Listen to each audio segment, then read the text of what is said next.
It's our Atari 800 special. Rare hardware and a mountain of rare games. We'll be jumping cars over other cars. I will pretend this is nothing like Qbert. Try and save the world from a nuclear disaster and get chased around a factory by a hammer. Hello, yes, it is me, it is Jace at Retrogames, and I'm here today with an extra special, extra show. Who'd have thought it? And that's because we bought a fantastic collection for the Atari 800, one of the all-time greatest retro games computers. Check this. With the classic wood-fronted VCS already dominating the gaming landscape, in 1979 Atari turned their attention to the home computer market. In the face of stiff competition from the Commodore PET and Apple II, in November 1979 Atari unleashed the Atari 400 and 800 home computers. These model numbers were originally intended to refer to the onboard RAM, the Atari 400 with 4K and the Atari 800 with only 8K of memory. Thanks to a fall in the price of RAM chips just before release, they came out with 16K and 48K respectively. Originally released at an eye-watering £1,000, both the 400 and 800 used the classic MOS 6502 8-bit processor to drive 256 colours, hardware sprites and 4-channel sound. The 800 is also the first computer to include 4 joystick ports. Take it from him. To get the best start, buy a better computer. This is Atari. This is the best. And here it is, the Atari 800 computer. What a beast. Far rarer than the 800 XL. You see the XL a lot, but this is the original 800. Let's get it on the top camera and just show you. It is a monster. I mean, it looks like one of those old electric typewriters. You can definitely tell. You can tell the 70s design ethics. Now I'm going to pull the lever for you. And there we go, there we have the open the cart socket. Now this is a common issue. You'll see the metal plate there has stuck over the front. Just remove that and there you have your twin cartridge slot. That metal plate sticks to the lid, but the glue is always worn out. So you have 2 cartridges. You can have your basic cartridge in and another program cartridge, which is unusual. You don't usually get 2 cartridge slots on a computer. Let's just check the ports. Now it has a built-in TV cable. That is the TV output. This is the 1970s. That's what it was like the Atari VCS. The cable is hardwired into the machine, which is a pain. But if you check the side, there is a power switch. We have the monitor round DIN socket. We have a channel switcher. That's the switch between different UHF channels for the tuning. Now, let's just turn it over and show you the bottom. I like to show you my bottom. That is the Sunnyvale. It is a Sunnyvale original, made in Sunnyvale, an original Atari machine. Brilliant low number there, 2054 is the serial number. But yes, a beautiful example of a classic machine. It does come with this big chunky manual. There we go, and it's ring bound pages. A lot to learn about programming on the Atari. Let's move on to this. What's on the table? I know what you're thinking. What's in the box? Yeah, what's in the box? This is an original Atari shipping box. Now, this is exciting for me.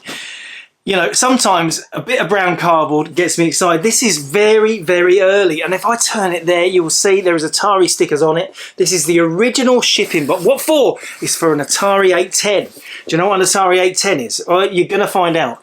Let me just open it. Get the box on the camera. I'll open it up there. Now this here, this is the original people who bought this device. Mastercare, Gosford Road, Derby. No postcode. I guess that's pre-postcodes. And there we go. Master diskette software.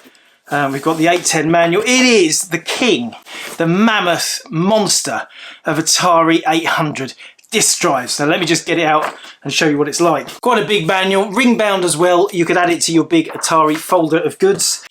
It's the same power supply you'll find on the Atari 800. Yeah, just the round DIN socket.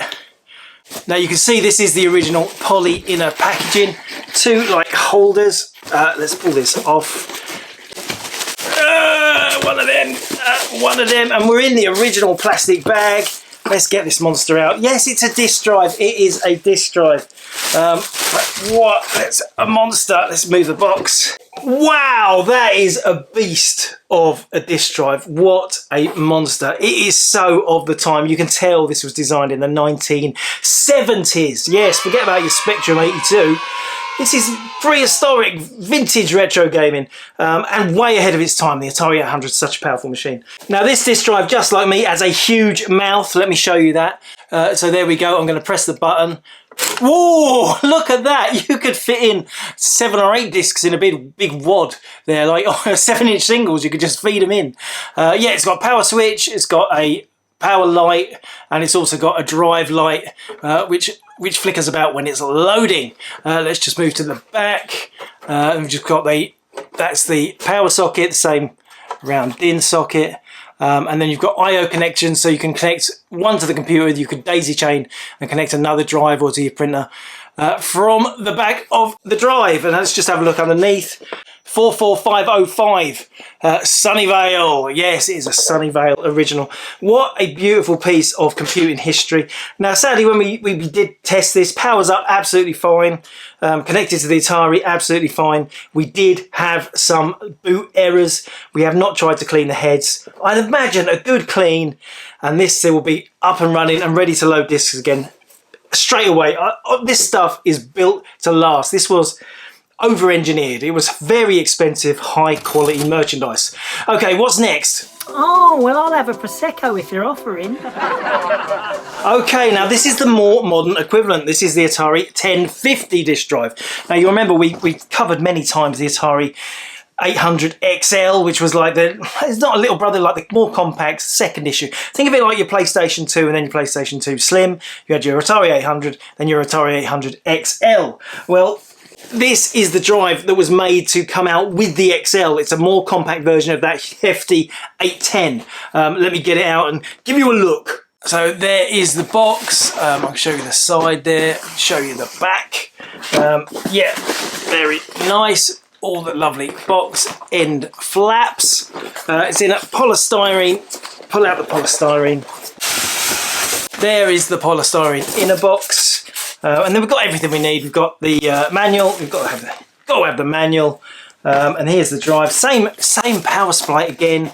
That is the connection cable that connects to the computer. There was one in the 810 as well. And here we are. This is very unusual. This is still sealed, is it? No, it's still sealed. But this is the disc pack that came with the drive. Home Filing Manager and The Payoff, which is an adventure game they gave away free with the drive, and that's included. It's a sleeker, you can tell, can't you? It's a lot sleeker. It's a lot more smoother, beige. Let's get it on the big screen there, and they have very similar. You see a normal sized mouth, and you have the classic pull down lock, power switch on the front, little drive read light and the power light, and at the back very similar. Power in and then 2 connection cables, and then at the bottom we've got that same sticker. Yes, but this one is made in Singapore. This is not a Sunnyvale original, but yeah, very lovely drive. And the great thing about this one, it fully worked. We tested loads of games with it, and it just works straight away. Brilliant, robust hardware. Let's move on to some games. What's on the table? Now, as regular viewers will know, we are all about the games. This is retro games, so that is what we're here for. We love games. We're not really into serious software and filing and database or coding. We're really into the games, and there's a lovely treasure trove of super rare games. I'm hoping there's going to be at least a few games here, even if you're an Atari enthusiast, that you've never seen before. I hope so. And I'm going to start with Mr. Cool. I think we might have covered this on the show before, a long time ago. Mr. Cool, this is a cartridge game. It's written by Peter Oliphant. I don't know if you remember, but he was actually one of the guys behind the Mattel LED electronic games. We've talked about him before. But anyway, this is his game, Mr. Cool. Let's check it out. And the first thing you'll notice is that static line at the bottom of the screen. It's a bit like someone's left the TV untuned. Why you would put that in a game, I don't know. But anyway, you can see it is a painting game. Jumbo, it looks slightly like Cubert. You've got to colour in all the platforms, avoiding all these spaceships. It's a pretty original and unique game. Yeah, as you step on them, they turn blue and stop flashing. Okay, there's only 4 left. Let's go down there and let's head back round. 1 more to go, and that's the level complete. I think it's a pretty fun game. And there it is. It is on cartridge. We do love our games on cartridge. And that was the beauty of the Atari 800. You had games on cartridge. You had, what is this? A fold-out laminated manual. I don't know if that has been laminated later, possibly. There is the cartridge. Yes, so the Atari 800 games on cartridge. 5 1/4 inch floppy and cassette. Yeah, loads of format. They covered all bases. But we do love the cartridges. Now, there is a lot of games I brought out to show you, and I don't want this show to last forever, so I might rush. I might not even show you all the gameplay, but I'm going to try my best. Let's move on. Now, this is an unusual one. Thrax Lair. Look at this. I mean, it's a bit squashy-washy. It is a bit squashy-washy. And it's got a little bit of damage there, a bit of label damage. But what an unusual game. The reason it's flat is because it's on disc. And you know what discs are like. They just used to wedge a disc and a manual in a cardboard box and then wonder why they get squashed. There is the disc. There is the manual. And here is the game. Yes, it's a slightly feeble shooter. Yeah, we're in a cavern. What are we, a bat? Some dinosaur? Pterodactyl, that's it. Shooting things. You can shoot sideways. S.S Achilles. Very unusual. Red Alert SS. It's on the Beyond label, famous for the Spy vs Spy and all the Mike Singleton stuff. But this is a sealed Atari disc game. It looks a bit simulation-y, doesn't it? But very nice, and so unusual to see sealed stuff for the Atari. Oh, watch out, you arachnophobiacs. Spider Mansion, a game packed full of spiders. Let's check it out before I show you the box. Okay, now I have to admit this game is a bit more pathetic than I remembered. You literally... Oh, that was a big one. That was a bit... It didn't look like a spider, did it? It looked more like some sort of cockroach.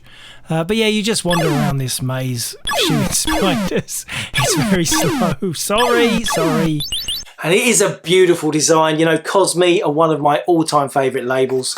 And is it any surprise? They are just beautifully packaged, exciting games. They really do summarise my feelings of 8-bit games. I don't know. There's something very... Even that instructions, the way it's done, that font for that, the way that black and white photo is on the man, that is exciting to me. That would have driven me so crazy when I was a kid. It still drives me pretty crazy now. I just love it. And there's the cassette, and it got this beautiful cassette as well. That same font, Spider Invasion. Just a lovely packaged game. Of course, Cosmi, Forbidden Forest, one of my all-time favourite games. So I am biased. I love Choplifter, of course, is a Cosmi game. Brodabun, but released on the Cosmi label. Loads of brilliant stuff on the Cosmi. I think there's another one in the box. Move on. As if by magic, another Cosmi game. This one is called Meltdown. Very unusual game. Beautiful. Again, that same style. I just love it. Let's check out Meltdown. So the premise is quite good. Let's fix a broken down nuclear reactor. It's all cracked and leaking. Actually, I don't think it's safe even to be this close to it. I think your days are numbered, you're going to get cancer and die. I'm sorry about that. Is there nothing you won't joke about? And again, that beautiful style, that picture, that font, carries on. This is a disc game, yeah, but beautiful game for the Atari. Alpha Shield by Sirius. Now, this is another cartridge game. Very, very hard to find. You can see originally it was $9.99 from a shop called, what's it called? Gordon Hardwood. Yeah, that classic video game shop, Gordon Hardwood's. Yeah, let me show you the cartridge. I do like games on cartridge because they take so few seconds to load. You know, they were more expensive, but wow. And there we have the manual, and there we have the cartridge. This is another game I thought was going to be more fun than it actually is. We're trying to shoot that strange box in the middle. What is it? Some sort of idol. Shooting out bad guys. We can only shoot through the gaps. So we can only shoot sideways. So we can only shoot when that gap gets level with the idol. I'm calling it an idol. As it shrinks, it's a bit easier. I don't know. As a concept, I think it's a bit flawed. Another cartridge game, this time Buck Rogers, and yes, you do not read incorrectly. That is Sega. It is on the Sega label. Sega making games in the very early 80s for home computers. I know, it seems alien, doesn't it? It's brilliant. Buck Rogers, really good game. Not too bad, it's a little bit squashy-washy, a little bit. But let's have a look at the cartridge. Beautiful cartridge, I believe. Yes, look at that. Fabulous condition. Isn't that very nice? We've got a manual. Of course, we've got the manual. There's the manual, and there is the warranty. It's all a very long time ago, but this was a coin-op arcade machine. Quite an obscure, hard to find one. You need to fly between these slalom-style posts to keep your fuel topped up, and then you shoot the bad guys while you're flying. It's a pretty cool game for its age. I do hope we're not going too quickly. This is called Hawkquest. A very red game. I said red game because it's on the Red Rat label. Let's just check out Hawkquest. Come on, it's a top-down shooter. Upward scrolling. Forget your Raiden. Does it? It looks funny, doesn't it? It is a helicopter, and that is the helicopter blades. But when it's moving around, it looks like someone's spinning about and their legs flying around. I don't know why. Yeah, strange graphics choice, but it's a proper shoot 'em up, and we love them. And it's a beautiful plastic clam case. Yes, I do like a nice hard case, which is not going to get squashed. Let's pop this open. Loads of stuff in there. So there we have 2 discs and the manual. Now these are probably some of the rarest games in the collection. I will show you the games running, but I can't quite believe how poor the packaging is for these 4 games. I will show you. This is Escaper. Yeah, I got my sister to design the cover. She was only 6. It is bizarre, isn't it? But it is a proper disc release, and there is the branded disc. It is on Beware software, 1989, so it's a bit later. Full instructions are on the rear of the inlay. Yeah, this is a real homebrew kind of company. They actually call themselves B-Bytes on the back of the box, based in Hinckley in Leicestershire. Yeah, I guess brilliant homebrew British back bedroom games. That is Escaper. I'm going to show you these in a row in a minute. Look at this one. Cybor Stien. No, it's not Stien, it's Stien. Cybor Stien. I mean, maybe his sister came up with the titles too. Again, all the instructions on the back. This is actually called A-Zone, though it looks like it's called Zone. You're never going to see stuff like this again. I've never ever seen anything on this label before. And again, there is the disc. Everything is there. And this one's a bit more logical. Zoltan Escape. I love the look of this one. I mean, that is just beautiful, homebrew looking, but it's not. It's original. It's 1989. They're all. I mean, he put all these games out in 1989. That is one busy boy. Let's put all 4 together and show you what they're like to play. Okay, let's start with Cybor Stien. They have very handily built the title into the scenery. Okay, it's a platform game with lots of lasers going off. Let's remember that. Lots of lasers, simple platformer. Oh, I've jumped on a skeleton. And this is A-Zone. And yeah, it's a simple platform game. And there's lots of lasers. Yeah, lasers there. Very strange.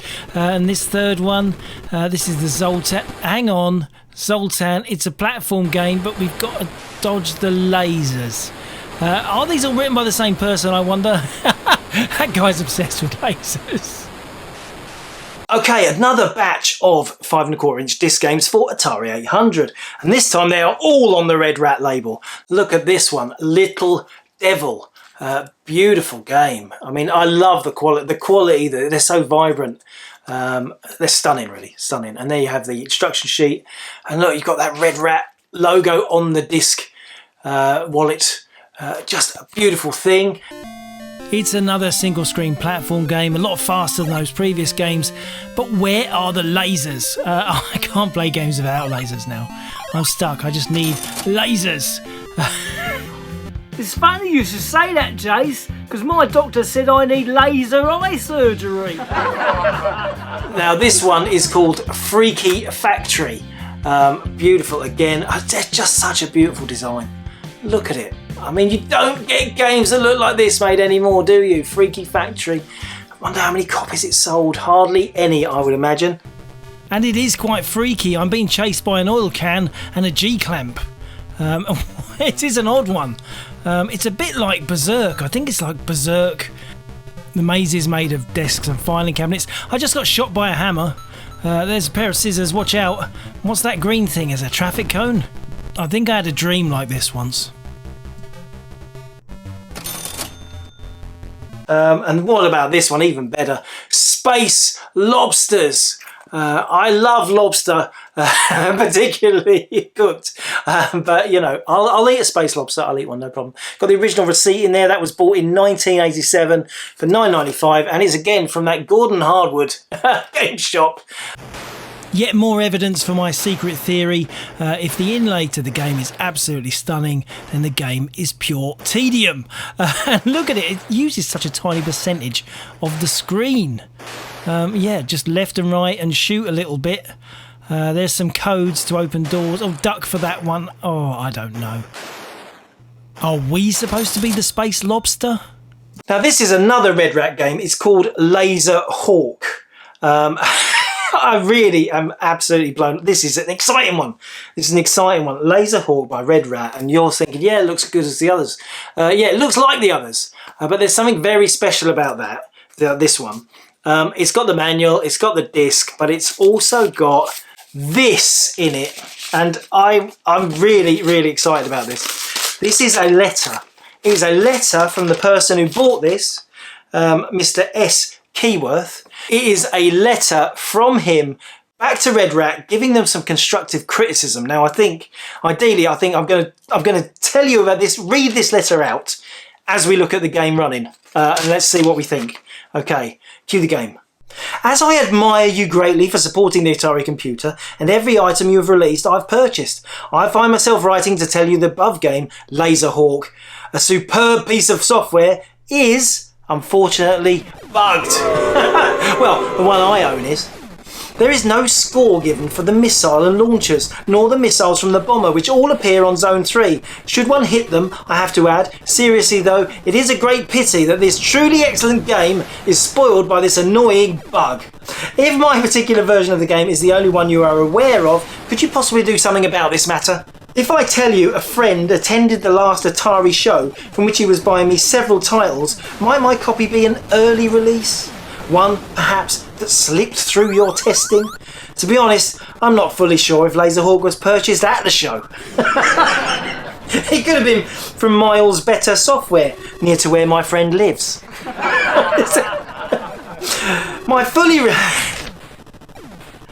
I fully realise you cannot reply to every individual letter you receive, but as this concerns a faulty product, then perhaps you might consider my letter important enough to answer. It may also be there is nothing you can do about the problem. Nevertheless, I feel justified in writing to tell you of this bug.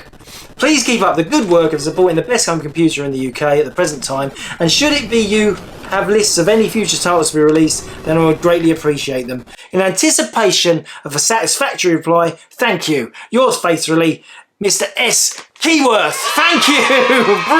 Brilliant little bit of history about that game. That letter has been in there since the 80s. I don't know if he ever sent it off. Maybe it was just a first draft. Maybe the second draft did get sent off. I just thought, wow, that is fabulous. A little bit of history there for Laser Hawk by Red Rat. Move on. Oh, I wrote a letter to someone once. They still made me do PE though. Now here's one of my all-time favourite games, again on the Cosmi label. This is Aztec Challenge. It's such an atmos, such a brilliant atmosphere in this game. And this is the big box version. We'd actually already had the small case version in stock, but this is the big box version. I just wanted to show you, again, that Cosmi design on the front of the manuals, and there's the cassette in matching style. What a beautiful thing. So I've loved Aztec Challenge since I was about 12 years old. This is the Commodore 64 version I grew up on. Super intense multi-stage game. It was so tough, the lives would run out in an instant and you'd be right back at the beginning. Well, I thought I'd better see how the Atari 800 version compares to the 64 Classic. No, really. No, really, this is it. No running towards the pyramid, no multiple stages, no super tense music. This is it. I can't really believe it. I'm so disappointed. What did they do? Wizard of War. Yes, a game that we talked about a lot. We talked about it recently on the Commodore 64, but this is the Roklan Midway conversion. It's originally a coin-op for the Atari 800, and I think it is on cartridge, I think. Let me just show you. Beautiful box. It's still got a half cellophaned over. That's lovely artwork design. Yeah, beautiful. Plain box. Let's pull it out. It might be on disc. It is actually on disc. There we have the manual, and there we have the branded disc in its branded disc sleeve. Another Atari classic, Mr. Robot and his Robot Factory, the original Datamost big box version. Isn't that fabulous?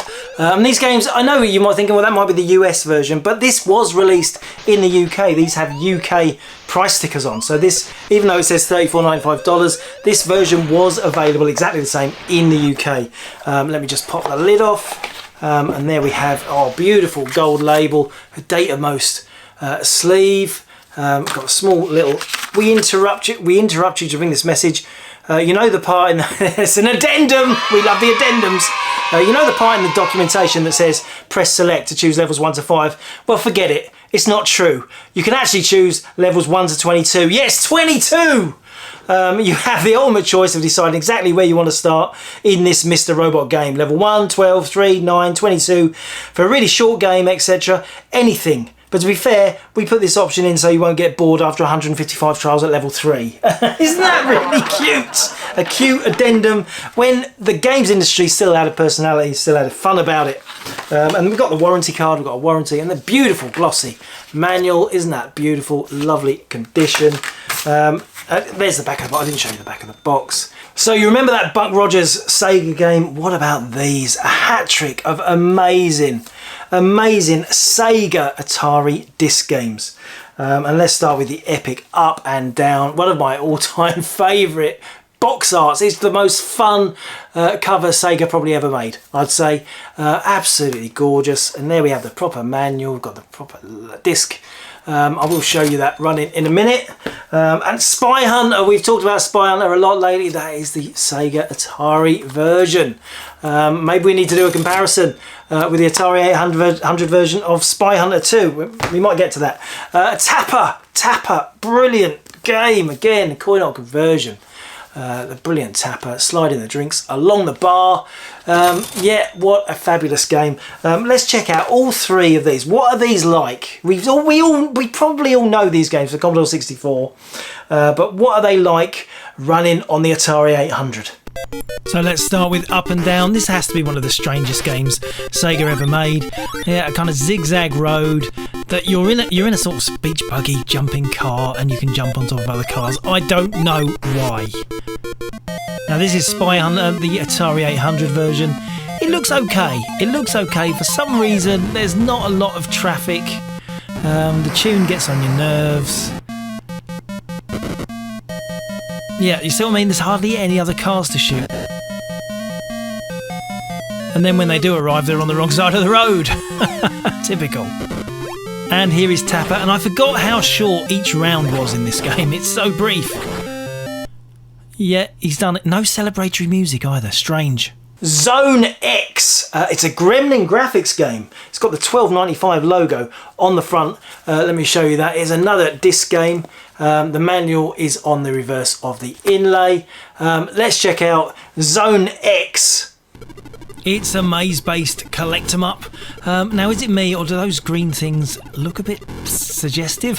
Are they a bit rude? I don't know. I don't like the look of them. I prefer these swirly things. They're going to try and take my head off. Yeah, I collected something. I'm taking it back to where I started. It's that kind of game.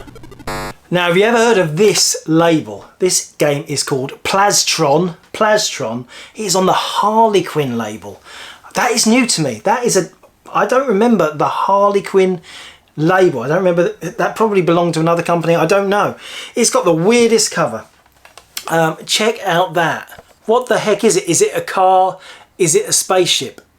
It's like the sort of thing that you put in AI and it would just come out as a garbled photo. But that actually, someone actually drew that. I'm afraid we can't blame the computer for that. And here's the back of the box, Plastron. It's an arcade action game. There is the inlay and the manual. Let's check out Plastron. Well, actually, Plastron is pretty interesting, and that car does look as freaky as on the front cover.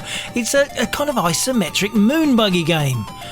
Collect the things. There is no shooting, though. There is aliens above us. I think I have to pick up enough stuff to activate the weapons, but yet when I disappear in a hole, I know it looks like I'm hiding, but that's actually falling into the hole. But it's a fun game. Yeah, a lot better than some of these. This is the last disc game in my box. This is Dallas Quest. Yes, a game based on the classic TV series Dallas, Who Shot JR. You remember all that stuff, but they made a game of it. And it's super rare. I mean, generally one of the most sought after games, particularly for Commodore 64. Let's just show you. Look, you can see JR there in his big hat. Beautiful condition.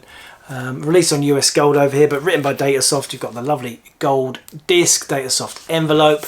There is the manual. There's the back of the box. Yeah, I don't think that picture's necessarily going to make you want to play it. But there is a bit of an issue on this one. Mods. We have not talked about mods. Mods are, oh my god, they frighten the life out of me. Marks on disc surface. It's a phrase I've coined, mods. You get it on lots of 16-bit discs. You get it on lots of 5¼ discs too. It's when you get little mould patches or discoloration. Now this one doesn't really have that. I'm going to try it. I don't know if I'm going to be able to get that in focus.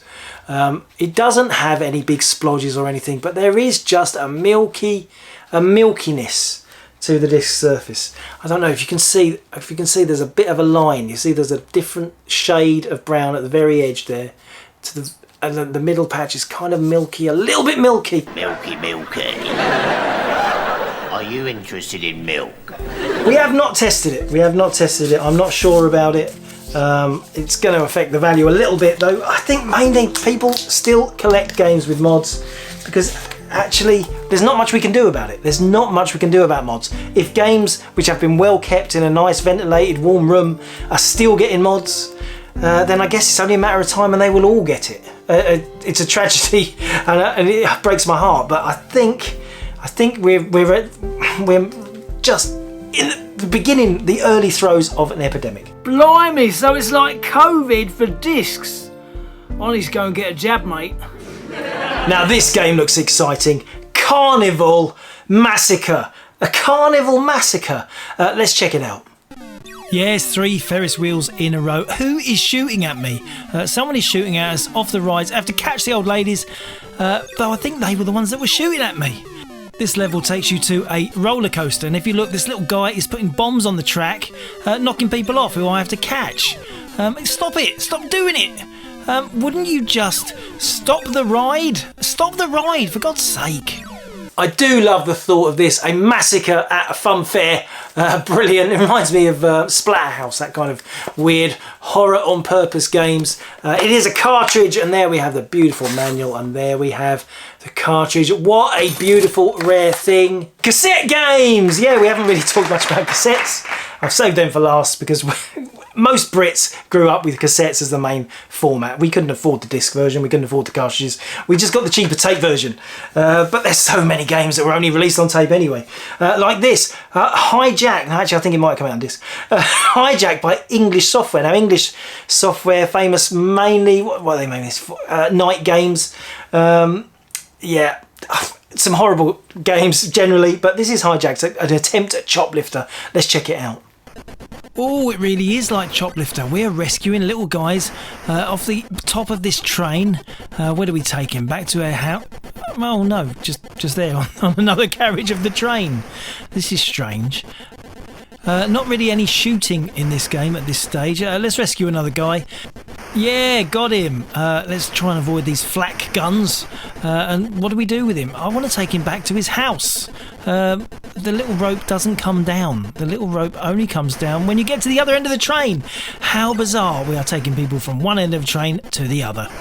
Very brave to put the screen on the front of the game, but it's a lovely gorgeous game, and there is the cassette. Here's another rare one. This is Java Jim. Now, this is on the Creative Sparks label. That's a Thorn EMI. They were a massive conglomerate media company back in the 80s, and they owned Creative Sparks. But yeah, Java Jim, and there it's got the cassette and the separate manual and the little warranty slip or the little questionnaire slip. Let's check out Java Jim. Another game that's not quite what I was expecting is a tile game. And is that supposed to be Java Jim? He doesn't look like the guy on the front of the cover. We're colouring in a grid, and those missiles change the colours back. Yeah, strange, boring. What's on the table? Phew, we've got to the small cassette case games, and this is called Smack. It's not a drug reference. Smack. I think any game called Smack deserves to be on the show. What's it like? Well, it's actually a two-player battle game. Roam around the screen, trying to shoot each other, collect the bonuses before the other person can get it. Two-player, simultaneous, fun, action. And there it is, released on the Future Design Studios label. Very unusual, very rare, unusual. And the separate manual, beautiful. The game is graded by Terry Kelly. That's very nice. What a lovely thing. That is a rare one. Snokie! It's a pretty simple walking and jumping simulator. I know it's meant to be a bird, but it kind of looks a bit like Captain Caveman. And I should know, because Captain Caveman was my dad. It's a very, very simple game. A few trip hazards like that ball. Oh dear. I love games with wacky names like this. There is Snokie. US Gold release, Funsoft. American game. Separate card. Is that detached? I think that might be a detached inlay card. But anyway, what a beautiful thing. It's in lovely condition otherwise. This game is called Night Raiders. Night Raiders and Ardy the Aardvark. It's actually on the Atari label. It's Data-Byte, but Atari published it. Let's check out Night Raiders and Ardy the Aardvark. This is Night Raiders. I think it's a pretty impressive 3D shooter. Kind of isometric angle. It's got a great shadow. Gives it a bit of perspective. And look, there's a train. Blow up the train. Nice one. Now, I think we've covered this game before. I think it's usually called Nobby the Aardvark. But yes, you've got a massive tongue, and you eat things and you eat worms. It's a fun game.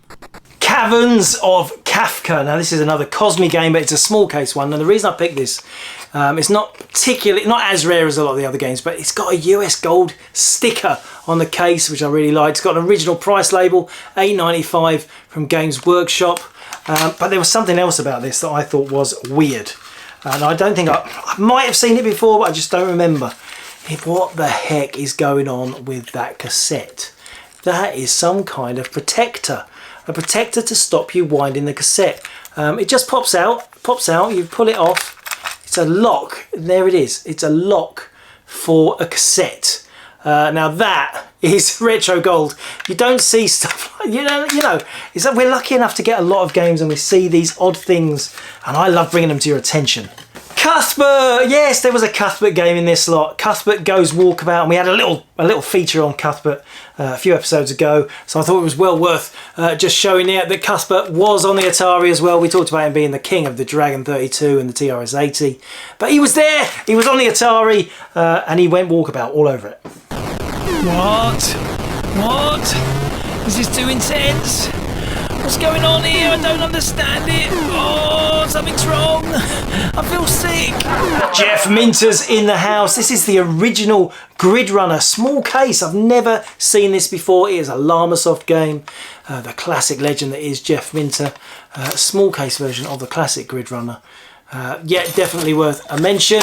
A game from Futureware. They were only big on the Atari 800. This is called the Maltese Chicken, and I always thought this was an adventure game, but it's not. It's an arcade game. It's got quite a quirky intro on the inlay. Let me just read this. Detective Bogey's new case is to retrieve that Maltese chicken's famous golden egg. It lays it once every blue moon. Bogey has traced the Maltese chicken to his mountain hideout. To reach its nest, he must first pass through the underground enchanted castle that surrounds the nest. Astromeda. Now this game looks like Iridium on the box, doesn't it? It does look like Iridium. It's on the budgie label. That's related to Bubble Bus. It was their budget version. Let's just check out Astromeda. Well, actually, it is quite like Iridium, but you can't turn round. You only move in one direction, which is a shame. Now, like a lot of other 1980s home computer formats, there were a lot of British homegrown budget releases for them, and they're very unusual. Unreleased outside of the UK, a lot of these. Like this one, Castle Top by Alternative. Let me just show you that. There it is. It's an alternative title. A lot of people collect budget labels. This one is rare. And there you go, beautiful condition. What a shame it's an inferior rip-off of Hunchback. Another rare budget. This is called Fidget. It's on the Americana label. It must be terrible because there's no screenshot at all on any of the packaging. Let's see. Well, perhaps it's not quite so terrible looking. It's got a little feeling of Marble Madness, but what are we doing? It's a maze. We have to get down the maze. There is a timer going down at the top corner. Is that our jeopardy? No bad guys. It's a very simple maze. We can see how it goes all the way around. Seriously, is this it? Is this it? Okay, maybe the next level is going to be more exciting. The next level is exactly the same, but there's a big monster. Okay, there's a big monster. This is going to make things terrifying. He's going to come and get me, isn't he? He's not going to come out of his corner. Come on. Come and get me then, big mushroom tomato man. Come on. Come on. I'm here. There is no jeopardy. No jeopardy at all, is there? Are you coming? Look. Oh, what? They've just put one animated creature in the corner of the screen. You don't have to go anywhere near. Just go this way and you can still get to the bottom of the maze. I'm not so keen on this. John Rittman's legendary Head Over Heels did come out on the Hit Squad label for the Atari 800. And you'll be more familiar with this on the Spectrum or on the Commodore 64. Shall we have a little look at what Head Over Heels is like on the Atari 800? Now this game got me quite excited. It's called Fred, it's by Zeppelin Games, it's another budget for the Atari 800. And it plays like one of the most chilled out platform games I've ever seen. Nice music, but quite slow and tedious. And it does look like it's going to be fabulous. And that is not me. That is not me. That's Fred. But I found something worrying on this game. We talked about mods on discs. But if you look at the disc the cassette surface, if you look at the reel, you can see at the very edges there is some white mould. This is oxidization of cassettes.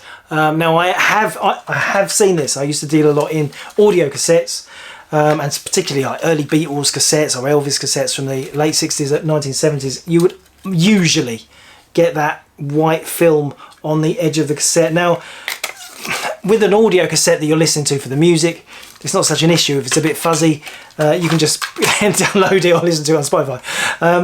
You know, it will still play. They will still play, but whether the clarity is good enough to load from, I guess this is going to need a little bit of care and attention to load from. I do hope this isn't like so rare that there isn't already a downloadable copy out there. There probably is.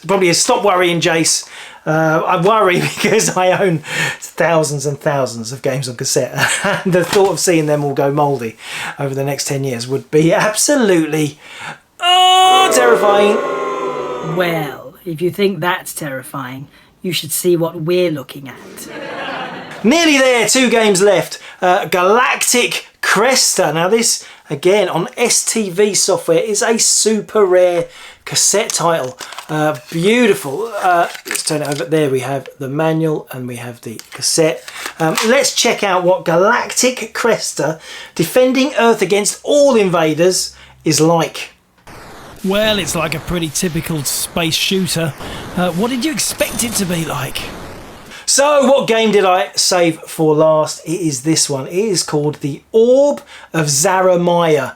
and I've never seen it before. It looks absolutely amazing. I love obscure tapes like this. When you find a game this rare, that makes your job worthwhile. I just love finding rare stuff like this. It's got a separate little fold out manual in there. It's got the proper inlay. It's all there. Let's check out the Orb of Zarramier. Really? Yes, it's a roguelike dungeon crawler. Getting the keys, fighting the monsters, building up your stats. Trying to find your way to the exit. Oh no, what is that? That is a laser, isn't it? It's another laser. I can't believe it. Here I go, past a laser. Yes! Straight through. Brilliant. Phew! I think that's enough Atari 800 for a bit. I actually think we've got a few more interesting titles that might slip into the regular Friday show. But for now, that is the end of our Atari 800 special. Thank you ever so much for watching. Please like, please subscribe, please check our show every Friday. It's just like this, but it's all mixed up formats. And it's just one bloke just holding up things and going crazy and telling you how much they're worth. But thank you ever so much for watching. Until next time, happy retro gaming, retro gamers! Retrogames says thank you for watching. Retrogames says thank you for watching. I think I need a nice cup of tea and a biscuit to get over that.